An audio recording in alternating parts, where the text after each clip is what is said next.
Hi, I'm Tyler Smyth, and this is Bridge the Atlantic. Hey, how's everyone doing? For Bridge the Atlantic, I'm singer-songwriter Marcio from Canada. And I'm music web designer Ross Barber-Smith from Scotland. And you are watching Interviews, a show where we learn from musicians and the professionals behind them. If you're new here, subscribe. Today we're joined by Tyler Smyth from LA, lead singer of DangerKids, producer, topline songwriter, and co-founder of BandAcademy. So Tyler, welcome to the show. Hi, thanks for having me, you guys. No worries, man. Tell us 3 things about yourself that everyone should know. 3 things. Okay, I am highly possessed by music, as I'm sure you are, and probably everybody watching or listening. I love it in all of its formats. So whether it's like working on the artist side, on the label side, on the music creation side, on the touring side, my day is filled with music. Outside of music, I don't really do very much because I fill my days with either helping other artists do their thing or me do my own thing. And I have a degree in creative writing. I sort of wanted to be a writer when I started out, which I've actually never told anyone that. And I sort of transitioned that into, I don't know, I think I found a home for it in music and an outlet for my creativity there, which I think gives me like kind of a cool, weird, unique approach.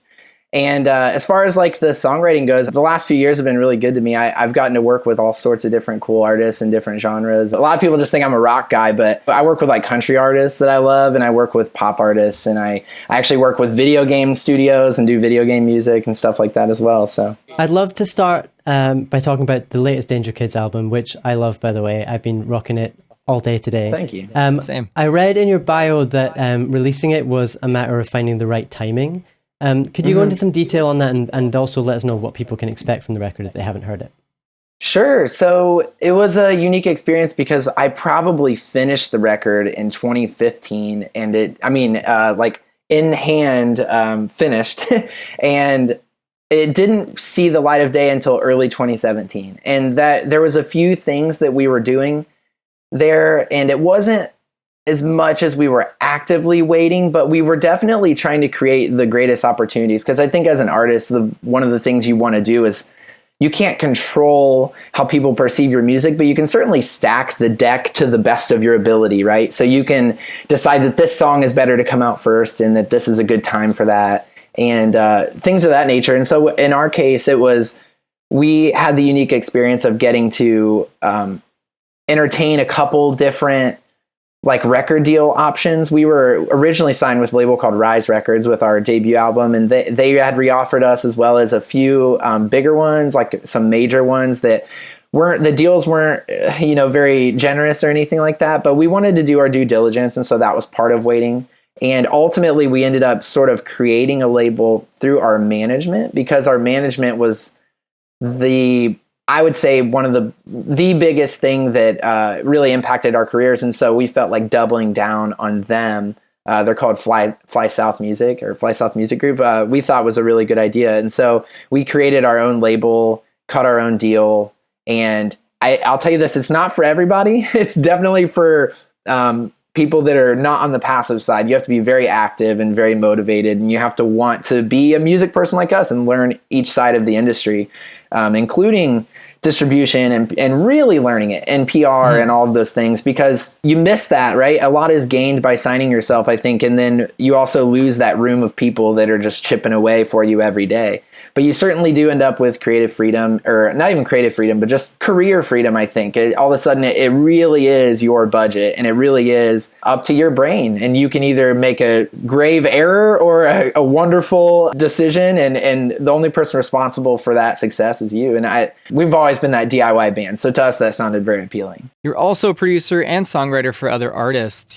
Does that have any influence on how you work on your own material? My personal career highlights are the really obscure things that I just never expected. And it's just those moments that you don't think about when you're just a kid in a basement, like playing guitar, going, I'm going to start a band. Like I recently, just last year, I got to do the theme song for like the new Sonic the Hedgehog game. And that was like totally random. And it's not like I reached out and wanted that to happen, but obviously I grew up playing Sonic. I never thought I would be, and they unveiled it at E3 like playing our song with me like rapping in front of like a huge crowd. And they didn't even tell us they were going to do that, by the way. That was a great experience. But I mean, artistically, writing does give you such a cool perspective, man. I recently did an album for a band called Bless the Fall, and they've been around for 5 or 6 records. And I'm proud to say that the album that I did debuted at number 6, which was really big. And that was my biggest debut that I've done. And the full story is I toured with that band almost 10 years ago. They took my old band on tour. And it's just interesting how 10 years later, like,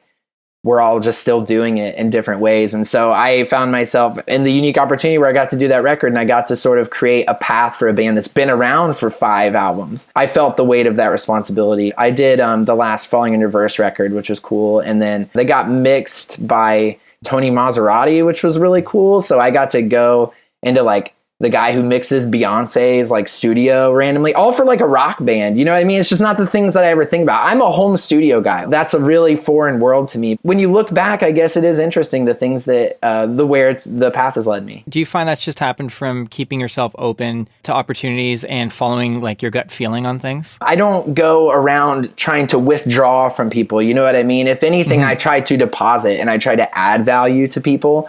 I don't hit people up and like say, you should let me write for you. Like it just never worked that way. Instead, it's very organic. It's like we end up on tour and then we end up talking and I'm like, you know, it really is us like, we should just write a song, and we're just on tour and we write a song, and then later on it becomes official and it goes through managers and labels, and then they go, oh, the band wants to work with you, and then I get to do the record. And I take that as like the highest form of flattery, because it's not really how I define myself necessarily. I don't go, hi, nice to meet you. Like, I'm a producer. I feel a big part of myself being the mentor, the side that wants to help the up and coming bands do it. Taking the focus off yourself and putting your energy into just spreading the knowledge that you've acquired. Like you said, you don't have to be the biggest band in the world to have learned a lot. Actually, what you were saying kind of leads into a question I want to ask you about your music education platform called BandAcademy. Can you tell us a little bit about why you started that, and you know, in what way it can help musicians? Yeah. It was kind of a light bulb moment. I was on vacation, which I never really get to do, and no one gets to do enough. But I think it was that combination of just getting able to step away from the day-to-day, you know what I mean? And sort of look at the macro and the big picture. And I had this epiphany where I was on a trip with my wife and my best friend and his fiance, and it was just us 4. And I remember thinking, I guess sort of those existential questions, you know, like, what am I going to do with my time here? Is this it? Like, am I in a band for it? Because I feel like there's so much that I want to do and give. And so I'm like, what is it that I want to do and give? How do I achieve that? And I settled on this idea that my sort of life mission is to help people make great music. You also learn a lot of what you teach, you know, psychologically. My mom she's retired now, but she was a psychologist. And so I sort of grew up always hyper aware of what I was thinking and why I was thinking it, I guess. And people message me on Facebook, people text me, because I'll just give out my number. And I realized that if one person has this question, I bet 100 other people have this question. And it just sort of made sense. And I say, Ross, right? Yeah, to create a place where everyone should have access to this information. In the music industry, having been in it for over a decade, on the professional side, is just this weird, murky basement full of cobwebs and dark secrets and stuff. And I hate that. I was lucky, and my hometown community was very supportive, and we all wanted to help each other. And everyone got signed out of Dayton, Ohio. It's the importance of community. We talk about that a lot in the show. You know, it's about community, and there's room for everyone. It doesn't have to be competition. There really is room for all of us to support each other, because people love music and they want to listen to music, and there's no reason why they just need to listen to one band. Yeah, there's not a finite amount of success out there. There's just not. And I've learned that it's the bands and the artists and the people that are actually the most similar, that are actually the most compatible, that end up butting heads early on. I don't know if it's they feel threatened because they're so similar and they think, oh, you're going to steal my fans. I just want anyone listening to be hyper aware of themselves and their actions, because if you help other people selflessly and you just make good music with good people. And if you see a band that's good, you offer them a show and they'll offer you a show, and you guys can win together. Everyone's going to want to support the people that are cool, not the people that are playing the cool guy contest. I mean, I have a group as well that I'm not sure if you're aware of called Last Man Standing, and it's a free Facebook group. And we're up to about 2,500 members. It's insanely active. I post a video in there every day. And as far as my information, you can find me on my socials. It's just my name. So my Twitter and my Instagram, all that stuff is just Tyler Smyth. If you want to find more from us, you'll find us on Twitter, Facebook, and Instagram. And if you want to pick up one of these shirts that Marcio and I are modeling today, visit our website and use the coupon code BTAROCKS to receive 20% off your order. That's right. This episode was brought to you by our awesome patrons, as well as Social Surge, your source for social media marketing and online music promotion. Check them out because they do what, Ross? They keep the show alive. And if you would like to sponsor the show and become an official Bridger, join us on Patreon from as little as $1 per month. Not only will you be able to showcase your band or brand to our amazing audience, but your support will allow us to keep bringing you weekly videos here at Bridge the Atlantic.